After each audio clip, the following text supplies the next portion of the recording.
ভারতের সাথে আমাদের প্রচুর ব্যবসা বাণিজ্য আছে, আমরা ভারতের উপর অনেক বিষয় নির্ভরশীল, ভারত আমাদের উপর অনেক বিষয় নির্ভরশীল।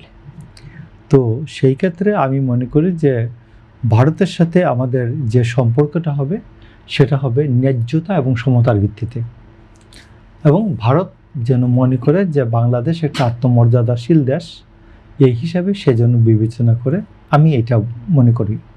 নাম্বার 1। নাম্বার 2 হচ্ছে যে ভারত, যেমন ধরুন আমরা এইবার যে ঘটনাটি হলো কুরবানির ঈদের সময়, যে গরু তারা আটকে দিল, আমাদের দেশে কি গরুর দাম বেড়েছে? আমাদের বাংলাদেশ গরু এই কয়েক বছরে গরু উৎপাদনে আমাদের খামারিরা স্বয়ংসম্পূর্ণ হয়ে গিয়েছে।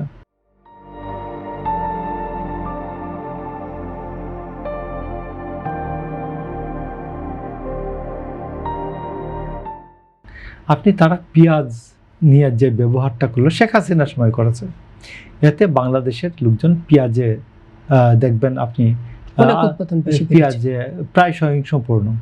এবং আমি আজকে আসার সময় আমি আমার গাড়ির ড্রাইভারের সাথে আলাপ করলাম যে হিন্দু ফ্যামিলিগুলিতে যদি পেঁয়াজ ছাড়া রান্না করতে পারে, তো আমরা তো এদের কাছ থেকে পেঁয়াজ ছাড়া কীভাবে রান্না করা যায় আমরা শিখতে পারি।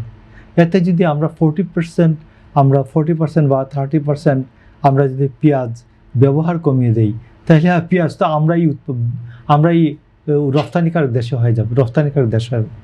এবং আমি আপনাকে বলতেছি যে ভারত এর উপর আমরা অনেক বিষয়ে নির্ভরশীল, কিন্তু ভারত এই নির্ভরশীলতা একেবারেই অপরিহার্য না।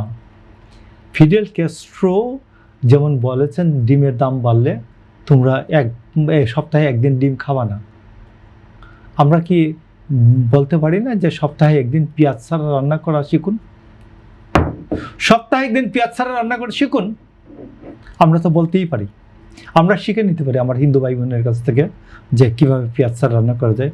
আমি দেখলাম বাংলাদেশে খুব একটা নতুন প্রসেসিং মেশিন আসছে, রসুন কিভাবে প্রসেস করে দেখছেন ফিরোজ ভাই? রসুন, এই কথাটা কে বলবে? না শেখ হাসিনা বলছে, আমরাও শেখ হাসিনা সব কথাই যে খারাপ। শেখ হাসিনার যেমন ধরুন আমি আপনি বলতেছি কুমড়া দিয়ে, মিষ্টি কুমড়া দিয়ে যে বেগুনির মতো যে করা, এটা আমরা তো এখন করি।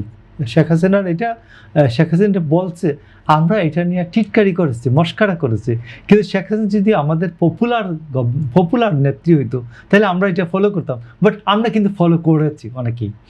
আমরা পেঁয়াজের যে বেগুনির যে মতো যেটা ভেজে, এটা আমরা তো এটা ইউজ করি, এই যে দিয়ে মিষ্টি কুমড়া দিয়ে।